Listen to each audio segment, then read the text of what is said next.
Bismillahirrahmanirrahim. Assalamualaikum warahmatullahi wabarakatuh. Alhamdulillahirabbil alamin. Hamdan syakirin, hamdan na'imin, hamdan yuafi ni'mahu wa kafi mazidah. Asyhadu an la ilaha illallah wahdahu la syarikalah. Asyhadu anna Muhammadan abduhu wa rasuluhu la nabiyya ba'dah. Hadirin wal hadirat yang dimuliakan oleh Allah Subhanahu wa taala. Puja dan puji syukur kita senantiasa persembahkan atas kebesaran Allah Subhanahu wa taala. Allah yang Maha Pengasih, Allah yang Maha Penyayang, Allah yang Maha segala sesuatunya. Selawat dan taslim kepada junjungan Nabi Muhammad sallallahu alaihi wasallam, Nabi yang dijadikan oleh Allah Subhanahu wa taala sebagai rahmat bagi seluruh alam, rahmat untuk kita semua, terutama kita sebagai umat muslim. Hadirin wal hadirat yang dimuliakan oleh Allah Subhanahu wa taala. Pada kesempatan ini saya akan menyampaikan tentang amalan-amalan penting yang bisa mendatangkan kemuliaan dan pahala. Hadirin wal hadirat yang dimuliakan oleh Allah Subhanahu wa taala. Yang pertama, senantiasa memperbanyak doa kepada Allah Subhanahu wa taala. Kenapa? Karena doa adalah merupakan yang utama dan pertama yang senantiasa kita harus perbanyak dalam hidup kita. Dalam suatu ungkapan mengatakan, ad-du'a umuhul ibadah. Doa adalah otaknya segala ibadah.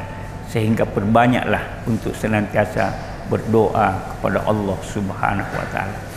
Doa juga bisa menjadikan kita untuk senantiasa baik untuk menata kehidupan kita, baik untuk kehidupan dunia, begitu juga untuk kehidupan akhirat. Dengan doa kepada Allah Subhanahu wa taala menjadikan kita mulia di sisi Allah Subhanahu wa taala. Hadirin wal hadirat yang dimuliakan oleh Allah Subhanahu wa taala. Yang kedua, senantiasa memperbanyak selawat kepada Rasulullah Muhammad sallallahu alaihi wasallam.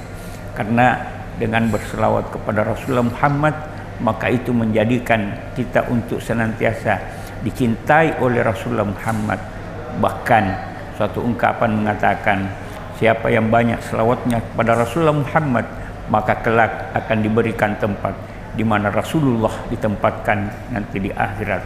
Pasti akan diberikan tempat bersama dengan Rasulullah. Yakin bahwa dengan selawat kita kepada Rasulullah Muhammad SAW, Allah akan menyediakan tempat di akhirat. Minimal kita selalu ucapkan Allahumma sholli wa sallim alaihi. Hadirin wal hadirat yang dimuliakan oleh Allah Subhanahu wa taala. Yang ketiga, yang senantiasa kita memperbanyak sedekah.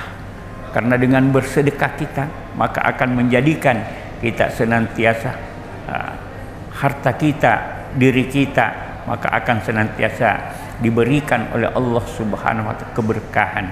Apalagi dengan harta yang kita miliki, dengan kekayaan yang kita miliki, jadikan banyak sedekah di dalamnya, maka akan senantiasa terjaga harta kita, terjaga diri kita, terjaga dalam hidup kita. Dengan sedekah pula akan senantiasa kita selalu mendapatkan dari Allah Subhanahu wa taala keberkahan hidup. Ada suatu pertanyaan, apakah dengan memberi sedekah hanya berupa harta?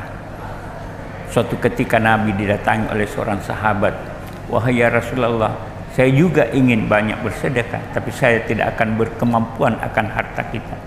Sehingga Nabi itu mendapatkan hidayah dari Allah Subhanahu wa taala. Wahai ya Rasulullah, sampaikan sahabatmu bahwa bersedekah bukan cuma harta, tapi bisa saja bersedekah dengan ilmu kita, bisa saja bersedekah dengan tenaga kita. Bahkan satu ungkapan yang senantiasa kita selalu dengar, memberi senyum kepada saudara kita, kepada kerabat kita, kepada teman kita, maka itu bahagian dari sedekah kita. Hadirin wal hadirat yang dimuliakan oleh Allah Subhanahu wa taala. Yang selanjutnya, senantiasa memperbanyak kalimat istighfar, permohonan ampun kepada Allah Subhanahu wa taala. Karena di antara kita semua dalam hidup ini pasti tidak terlepas dari kesilapan dan kesalahan dalam hidup kita. Kita ini merupakan tempatnya untuk berbuat kesalahan, tempatnya untuk berdosa. Maka dengan memohon istighfar kita kepada Allah Subhanahu wa taala, maka merupakan suatu hal yang bisa mendapatkan ampunan dari Allah Subhanahu wa taala. Minimal sampaikanlah astagfirullah dalam hidup kita. Ada suatu ungkapan ketika dikatakan bahwa siapa yang banyak memberi permohonan istighfar kepada Allah Subhanahu wa taala, maka akan terampuni segala kesalahan dan dosanya. Dengan kalimat istighfar itu, sebesar bagaimanapun, sebanyak bagaimanapun, dengan kalimat istighfar itu akan menjadikan penghapus terhadap dosa-dosa yang pernah kita lakukan. Hadirin wal hadirat yang dimuliakan oleh Allah Subhanahu wa taala, saya kira ini yang perlu saya sampaikan. Mudah-mudahan apa yang menjadi penyampaian saya ketika ada baiknya, maka kita jadikan ilmu dalam hidup kita.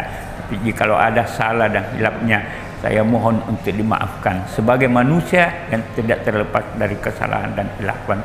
Wabillahi taufiq wal hidayah. Wassalamualaikum warahmatullahi wabarakatuh.